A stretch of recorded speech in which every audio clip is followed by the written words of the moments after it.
आबकारी नीति मामलों में मनीष सिसोदिया कई महीनों से जेल में है और अब मनीष सिसोदिया ने जज साहब से मानो भीख मांगी है कि अब 16 महीने हो गए हैं और अब मनीष सिसोदिया से जेल में नहीं रहा जा रहा है। लेकिन सवाल यही बरकरार है कि मनीष सिसोदिया जेल में रहेंगे या उन्हें बेल मिलेगी। चलिए जानते हैं मनीष सिसोदिया का सुप्रीम कोर्ट से भीख मांगने का ये पूरा मामला। मनीष सिसोदिया रहेंगे जेल या मिलेगी बेल? सुप्रीम कोर्ट के सामने गिड़गिड़ाए मनीष सिसोदिया। मनीष सिसोदिया ने हाथ जोड़कर मांगी माफी। नमस्कार, आप देख रहे हैं कैपिटल टीवी और मैं हूं आपके साथ पारुल त्रिपाठी। आम आदमी पार्टी के नेता मनीष सिसोदिया पिछले 16 महीनों से जेल में बंद है। दिल्ली में कथित शराब घोटाले से जुड़े भ्रष्टाचार और मनी लॉन्ड्रिंग के मामले में उन्हें आरोपी बनाया गया है। अभी तक उनको जमानत नहीं मिली है। मनीष सिसोदिया जमानत के लिए कई बार कोर्ट के दरवाजे खटखटा चुके हैं। अब सोमवार यानी कि 29 जुलाई को सुप्रीम कोर्ट याचिकाओं पर सुनवाई करने वाला है। उन्होंने ये कहते हुए जमानत मांगी है कि वो 16 महीने से हिरासत में हैं और पिछले साल अक्टूबर से उनके खिलाफ मुकदमे में कोई प्रगति नहीं हुई है और उन्होंने कहा है कि अब तो जमानत दे दी जाए, अब तो 16 महीने हो गए हैं।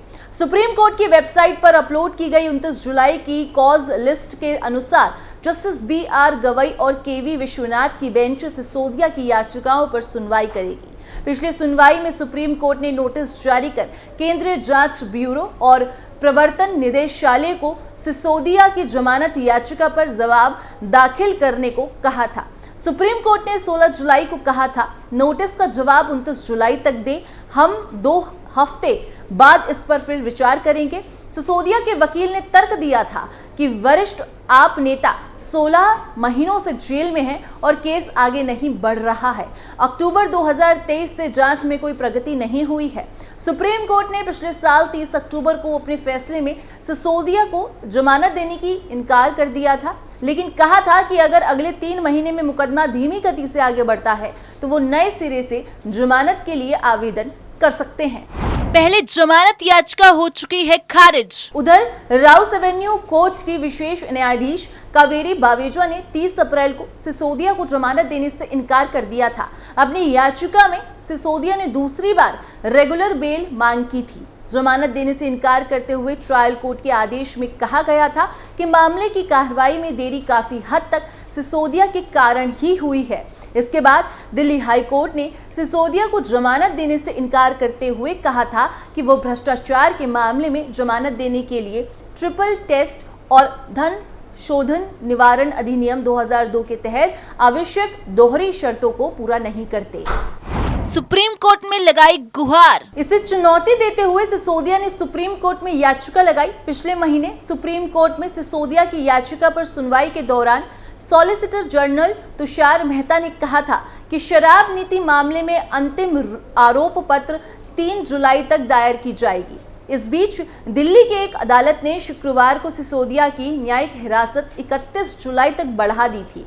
पूर्व में दी गई न्यायिक हिरासत की अवधि समाप्त होने पर उन्हें तिहाड़ जेल से वीडियो कॉन्फ्रेंस के जरिए पेश किया गया था।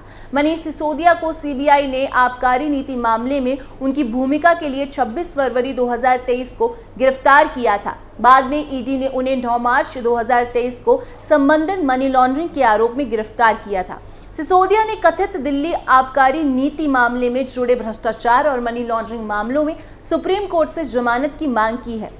सिसोदिया ने 21 मई को दिल्ली हाईकोर्ट द्वारा उन्हें जमानत देने से इनकार करने के आदेश के खिलाफ अपील करते हुए सुप्रीम कोर्ट का दरवाजा खटखटाया था। अदालत ने मामले की सुनवाई 29 जुलाई को तय की है। इसके साथ ही आपको बता दें कि दिल्ली के मुख्यमंत्री अरविंद केजरीवाल की भी हालत ठीक नहीं है।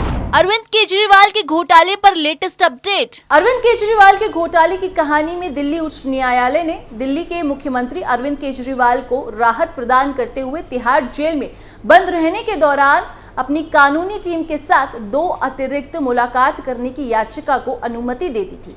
न्यायमूर्ति नीना बंसल कृष्णा ने ये देखते हुए आदेश पारित किया कि विशेष परिस्थितियों में विशेष उपायों की आवश्यकता होती है।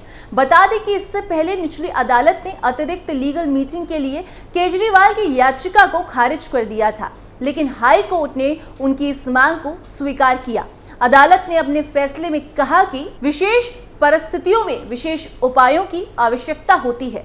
उपयुक्त चर्चा के मद्देनजर ये माना जाता है कि निष्पक्ष सुनवाई और प्रभावी कानूनी प्रतिनिधित्व के मौलिक अधिकार और मान्यता देते हुए याचिकाकर्ता को जेल में बंद रहने तक 1 सप्ताह में वीडियो कॉन्फ्रेंसिंग के माध्यम से वकील के साथ 2 अतिरिक्त कानूनी मुलाकात की अनुमति दी जानी चाहिए। केजरीवाल वर्तमान में 2021-22 की अब समाप्त हो चुकी दिल्ली आबकारी नीति में कथित अनियमितताओं को लेकर उनके खिलाफ शुरू किए गए एक मामले के सिलसिले में तिहाड़ जेल में बंद हैं। ईडी और केंद्रीय जांच ब्यूरो दोनों उनके खिलाफ आरोपों की जांच कर रहे हैं। हाल ही में उन्हें ईडी मामले में सुप्रीम कोर्ट ने अंतरिम जमानत दे दी है। हालांकि सीबीआई मामले के सिलसिले में वो अभी भी जेल में है। इस बीच केजरीवाल ने जेल में रहने के दौरान अपने वकीलों से अधिक मुलाकात करने की याचिका दायर की थी। ईडी और तिहाड़ जेल ने याचिका का विरोध करते हुए तर्क दिया था कि जब एक आम आदमी को उनकी कानूनी टीम से सप्ताह में केवल 2 बार मिलने की अनुमति है तो केजरीवाल के लिए कोई अपवाद बनाने का कोई कारण नहीं है। हालांकि अब उच्च न्यायालय ने कहा है कि केजरीवाल केवल तिहाड़ जेल में बंद रहने के दौरान निष्पक्ष सुनवाई और कानूनी परामर्श के अपने मौलिक अधिकार के परिवर्तन की मांग कर रहे हैं, क्योंकि उनके खिलाफ विभिन्न राज्यों में 30 से 40 मामले हैं। अदालत ने कहा कि इस मौलिक अधिकार को किसी विशेष मामले तक सीमित रखना और प्रत्येक मामले में स्वतंत्र आवेदन पर जोर देना न केवल एक सक्रिय दृष्टिकोण है, बल्कि इससे विभिन्न मामलों में समान राहत की बहुलता उत्पन्न होगी।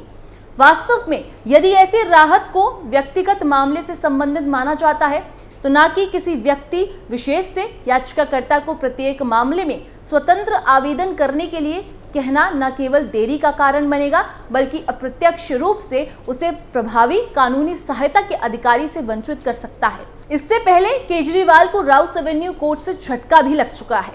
दिल्ली शराब घोटाले से जुड़े सीबीआई मामले में कोर्ट ने मुख्यमंत्री केजरीवाल की न्यायिक हिरासत को बढ़ा दिया था। अब 8 अगस्त को सुनवाई होगी। तिहाड़ जेल से वीडियो कॉन्फ्रेंसिंग के जरिए केजरीवाल की पेशी हुई थी। सीबीआई ने अरविंद केजरीवाल के तिहाड़ जेल से ही गिरफ्तार किया था। इसी के साथ आपको बता दें, अब अरविंद केजरीवाल के बाद सीबीआई के रडार पर है केजरीवाल के साड़ू भाई। दिल्ली के मुख्यमंत्री अरविंद केजरीवाल के बाद अब उनके रिश्तेदारों के खिलाफ भी जांच का दायरा बढ़ता जा रहा है। इनमें पहला नाम अरविंद केजरीवाल के दिवंगत साड़ू सुरेंद्र कुमार बंसल का है, जिनके खिलाफ लगे भ्रष्टाचार के आरोपों की जांच अब केंद्रीय जांच ब्यूरो को सौंप दी गई है। सतर्कता निदेशालय के प्रस्ताव के बाद उपराज्यपाल वीके सक्सेना ने लोक निर्माण विभाग के 4 इंजीनियरों के खिलाफ भ्रष्टाचार के मामले की जांच सीबीआई को सौंपने को मंजूरी दे दी है। अधिकारियों ने बताया कि यह मामला मुख्यमंत्री अरविंद केजरीवाल के करीबी रिश्तेदार से जुड़ा है। मनीष सिसोदिया और के कविता की भी बड़ी न्यायिक हिरासत। सीएम केजरीवाल के अलावा पूर्व डिप्टी सीएम मनीष सिसोदिया और बीआरएस नेता के कविता की भी वीडियो कॉन्फ्रेंसिंग के साथ कोर्ट में पेशी हुई थी। राउस एवेन्यू कोर्ट ने मनीष सिसोदिया की न्यायिक हिरासत 31 जुलाई और के कविता की भी न्यायिक हिरासत 31 जुलाई तक बढ़ा दी है। अब मनीष सिसोदिया को जमानत मिलती है या नहीं, ये तो वक्त ही बताएगा।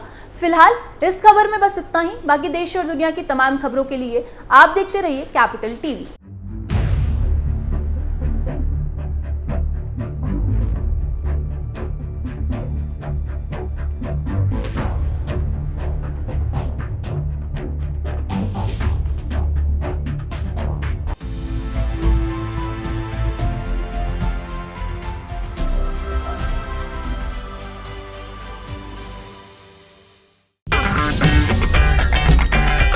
अगर आपको हमारा वीडियो पसंद आया हो तो इसे लाइक करें, हमारे चैनल को सब्सक्राइब करें और हाँ, बेल आइकन दबाना ना भूलें ताकि आप तक हमारे वीडियो की नोटिफिकेशन पहुंचती रहे। आप अपना सुझाव हमें कमेंट बॉक्स में दे सकते हैं। हमारे साथ जुड़ने के लिए शुक्रिया।